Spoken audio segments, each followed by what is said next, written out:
Ladies and gentlemen, welcome back to another video. বর্তমান সময়ে দেশের সবচেয়ে হট টপিক হইতাছে ডাকাত। কি না হইতাছে দেশে ডাকাত নিয়া? দেশে ডাকাত থাক বা না থাক, ডাকাতি হোক বা না হোক, কিন্তু ডাকাতি নিয়া ভাইব 100% আছে। কেউ BMW নিয়ে ডাকাত খুঁজতেছে, তো কেউ আবার ড্রোন দিয়ে ডাকাত খুঁজতেছে, কেউ আবার এলাকাবাসীর উদ্দেশ্যে বিরিয়ানি রান্নার আবেদন করতেছে, তো কেউ আবার ফেসবুকে ঘরে বসে বসে গুজব ছড়াইতেছে।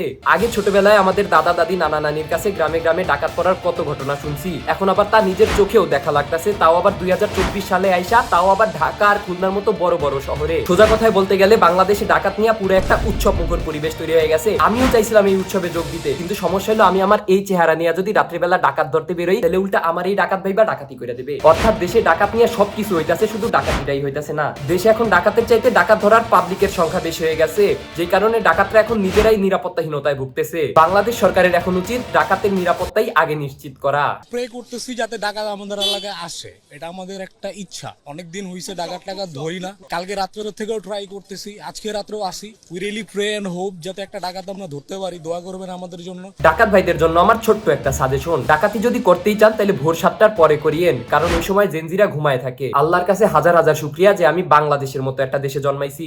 দেশে টাকা পয়সা, খাবার, শিক্ষা, চাকরি সবকিছুর অভাব থাকলেও বেঞ্চত বিনোদনের কোনো অভাব নাই। তো আসেন আমরা সবাই মিলে একটু মুনাজাত ধরি। হে আল্লাহ, আমার এই দেশেতে জন্ম, যেন এই দেশেতেই মরি, শুধু মাঝখানে 10-15 বছরের জন্য একটু ইউরোপ যাওয়ার তৌফিক দিও, আমিন। ডাকাতি বাদ দিয়ে আসো আমরা একটু বাংলাদেশের ট্রাফিকের দিকে নজর দেই। বাংলাদেশের স্টুডেন্টরা এখন ট্রাফিক পুলিশের দায়িত্ব পালন করতেছে। তোমরা সহজভাবে আমার একটা কথা বোঝার চেষ্টা করো। ট্রাফিক পুলিশরা দীর্ঘদিনের স্টাডি এবং ট্রেনিং এর পরে তারা রাস্তায় নামে, আর সেখানে আমাদের স্টুডেন্টদের না আছে প্রপার ট্রেনিং আর না আছে প্রপার অভিজ্ঞতা, কিন্তু তারপরেও যে এরা নিজেদের মতো করে কষ্ট করে যাইতেছে, তাই এদের অবশ্যই অ্যাপ্রিসিয়েট করা দরকার। কেউ সত্যি সত্যি চেষ্টা করতেছে নিজের দেশকে যানজট মুক্ত রাখার, তো কেউ শুধুমাত্র ভিডিও বানানোর জন্য রাস্তার মাঝখানে যে এমন এমন করতেছে। এর মধ্যে অর্ধেক গেছে নিজের ইচ্ছায় দেশের উপকার করতে, তো বাকি অর্ধেক গেছে ইনস্টাগ্রামের রিলস বানাইতে।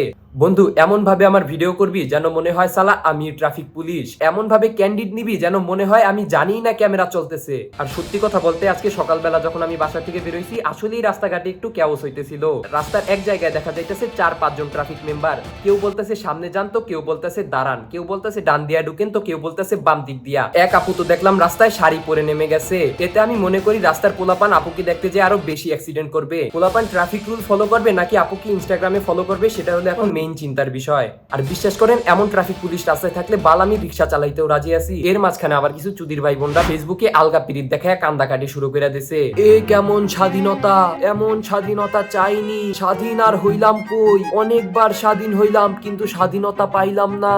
এই বিষয়ে তোমাদের সাথে আমিও একমত। দেখো, সরকার পতন আর স্বাধীনতার খুশিতে আমার এই ভাই ব্রাদাররা চাইছিল 10 বোতল মাল দিয়া পার্টি করতে, কিন্তু দুঃখের বিষয় তাদের সেনাবাহিনী বাজেয়াপ্ত করে ফেলছে। মানে এগুলো আমি এমনি করি না, বন্ধু বান্ধব এই মানে সরকার পতনে যেটা বলছে যে এগুলো খাবে আর কি। স্বাধীন দেশে যদি স্বাধীনতার খুশিতে একটু মালই না খাওয়া যায়, তাহলে তো আসলেই এই স্বাধীনতার কোনো দাম নাই। অনেক বকচোদ আবার দেখি এখন নাকি আগের সরকারকে মিস করতেছে, তাদের মতে বাংলাদেশ আগেই নাকি ভালো ছিল। আরে বাবা শোন, দেশ স্বাধীন হয়েছে 1 সপ্তাহ হয় নাই, নতুন সরকার শপথ নিয়েছে 2 দিন হইলো। বর্তমানে আরো 2-1 দিন দেশে একটু অস্থিতিশীলতা থাকবে, এটা একটা বলদেও বুঝে। এখন তোমরা যদি চাও সরকার পতনের 2 দিনের মধ্যেই বাংলাদেশ লন্ডন হয়ে যাবে, তাহলে ভাই তোমারে কিচ্ছু করার নাই। অনেকে আবার দেখতেছি মেট্রো রেল আর পদ্মা সেতুর উদাহরণ দিয়া আগের সরকারের সাফাই গাইতেছে। এখন ভাই তোমার পুরা বাগানে আগুন ধরায়া যদি কেউ তোমাকে একটা গোলাপ ফুল গিফট করে, তুমি কি তার উপর খুশি হবা? গত 15 বছরে বাংলাদেশ থেকে পাচার হয়েছে $94 বিলিয়ন মতো, যা দিয়া 30টার মতো পদ্মা সেতু বানানো যাবে। এছাড়া বাংলাদেশে ঋণ বর্তমানে আছেন $99 বিলিয়ন, অর্থাৎ আপনার আমার সবার মাথার উপর অ্যাপ্রক্সিমেট 6 লাখ টাকার ঋণের বোঝা। এরপর আয়নাঘরের মতো জঘন্য অপরাধ সামনে আসার পরেও যদি আপনাদের মনে হয় আগের সরকারই ভালো ছিল, তাহলে আপনারা সবাই একটু উপর হন। ওবায়দুল কাদের দিয়ে আপনাদের হোগা মারাবো আমি। আরে বাবা, তুমি কেন সব সময় আমাকে নিয়ে খারাপ কথা বলো?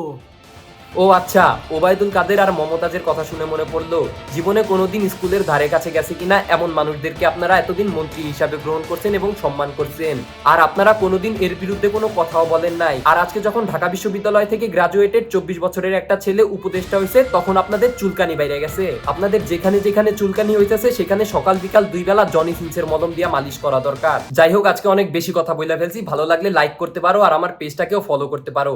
আর যদি তোমাদের ভালো না লাগে, তাহলে তোমাদের মতামত আমার কমেন্ট সেকশনে জানাও, আর সেই মতামত নিজের পিছনে গুজা আস্তে করে ঘুমায় থাকো। আবার হয়তো কোনো একদিন ইনশাআল্লাহ দেখা হবে নতুন কোনো ভিডিও নিয়ে। ততদিনের জন্য ভালো থাকবা, and I hope I will see you in my next video.